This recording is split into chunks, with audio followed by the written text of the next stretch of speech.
Hi and welcome back to another video with me, Becky, and Siren Crypto. In today's video we're going to be taking a look at the maths behind the stochastic and how we can use this indicator to generate trading signals. In this latest instalment of our technical analysis course with Siren Crypto, we are continuing our education on the subject of indicators, and we're taking a look at the stochastic indicator today. Firstly, here's our disclaimer. This tutorial is for educational and illustrative purposes only. We are not responsible for any investments made applying this information or buying or selling recommendations. Siren Crypto are not licensed investment advisors. We make no recommendations to purchase or sell any kind of coin, option or security. Any investment contains risk and is 100% the responsibility of the investor to assess the risks and rewards involved. Trading the crypto market involves a high degree of risk, and you may incur financial losses if you engage in this activity. We at Siren Crypto take no liability, assumed or implied, from your application of the information we share within our training programs. We have already looked at the RSI, the Relative Strength Index, and that is a great indicator. However, for some people, if you get an extreme move in the market and that extreme move happens just too quickly for the RSI, then there is a way of trying to smooth out some of these signals. And one way is to use an indicator called the stochastic. The basic principles are pretty much the same as the RSI. We have overbought, oversold, but we have arguably clearer signals. And as I mentioned, it smooths out some of the extreme moves in the market. To start off, before we look at it in the real world, let's look at the maths behind the stochastic and how it gets calculated. Let's start off with a 10-day stochastic. There are three things that go in: percentage K, percentage D, and percentage DN. Percentage K is the bit that does all the hard work. This looks at the last 10 days. It looks at the high and the low, looks where the price is trading now and expresses that as a percentage. So if the market has traded at, let's say, between 10 and 50 over the last 10 days, that's a 40-point range. If it's currently trading at 30, then that's halfway through the range, so percentage K would be 50%. However, you never actually see this plotted on the chart. The two lines that we will see, which will become clear when we start looking at this on a chart, is something called percentage D. Percentage D is typically a smoothed out version of percentage K. So if we're looking at, let's say, a 10-day stochastic, then percentage D tends to have a value of 6. So it's a 6-day moving average of percentage K. So that will smooth out, for example, the 50%. Percentage DN on a 10-day stochastic is a 6-day moving average of percentage D. So to put it simply, percentage K is the bit that does the raw calculation.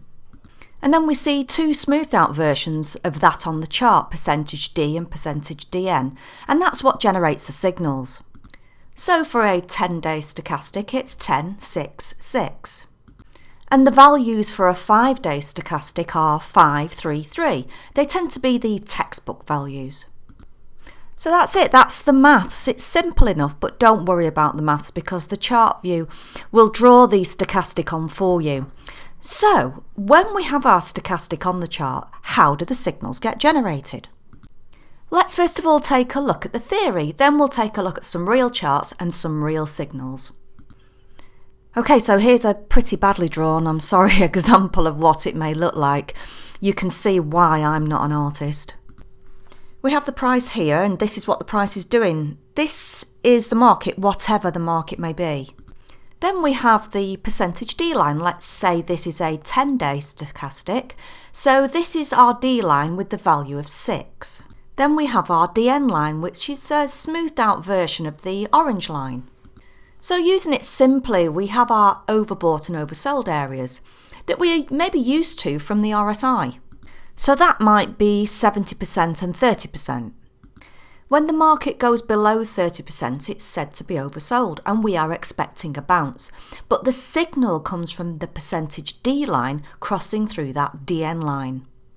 You'll be able to see that in just a few minutes when we look at a real market. The sell signal comes when we go to the other extreme. We go above the 70% line and the stochastics hook lower. That would be our sell signal.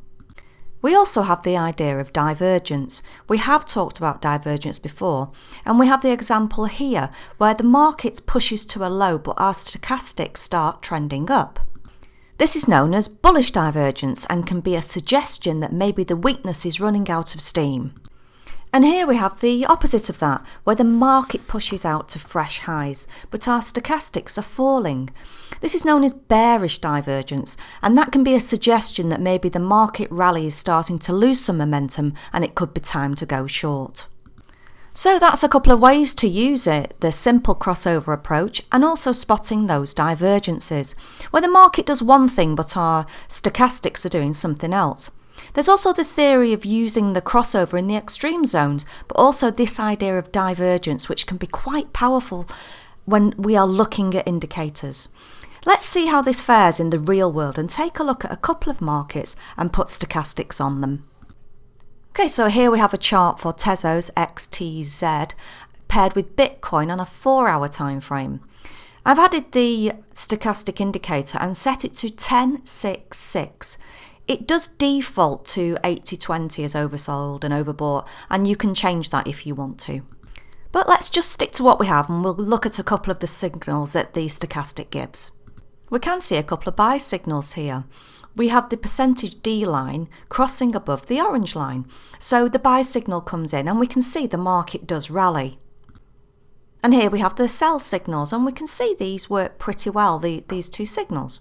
It does get a little bit messy here. We've got no real signals. There's no real overbought or oversold area, as in the last signals. So we're going to change this now to a 5-day period stochastic and see what different signals we get.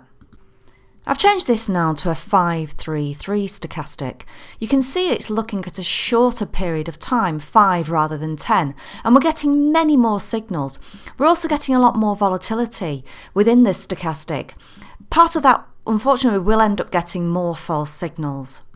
You can see we have buy and sell signals here, but here you can see it does get rather messy with no true buy or sell signals.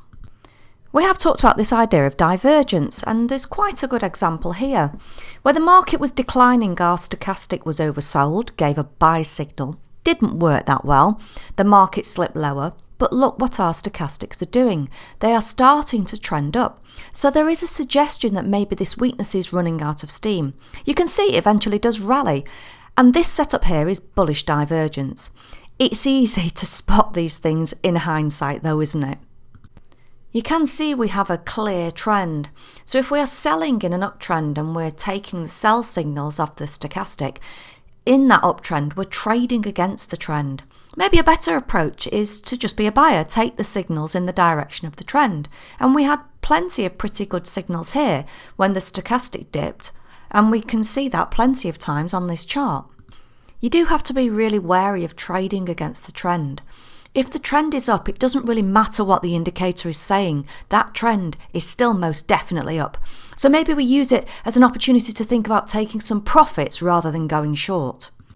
Let's quickly just flip onto a 15-minute chart. We're taking the last 15 minutes of price action. If you want to use the stochastic on a short-term chart, you can.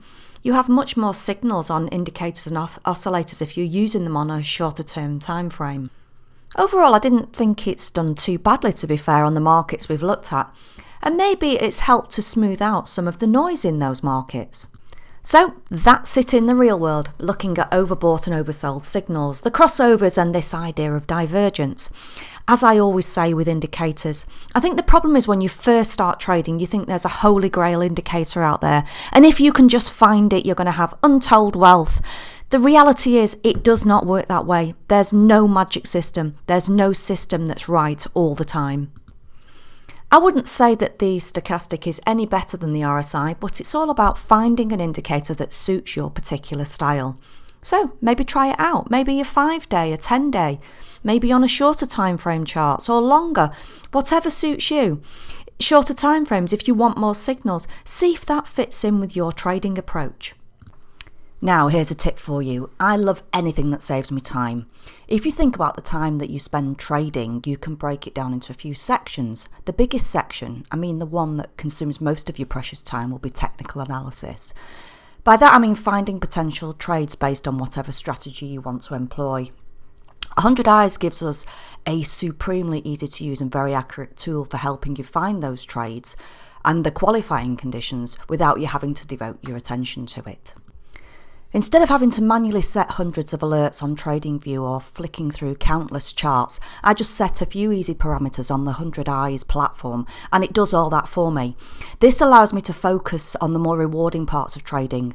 The result is I make more trades. More trades means more potential profits, and that's what we want, isn't it? We are here to trade and make better profits.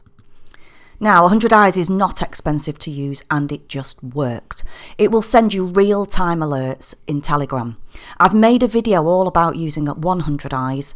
Just see the link below and start using it now and make your life so much easier. If you like this video, give us a thumbs up. Make sure you don't miss out on all of our videos by clicking the subscribe button. You'll get notified when our next lesson is uploaded. Well, I'm Becky. Thanks for watching Siren Crypto and I'll see you on the next video. Happy trading!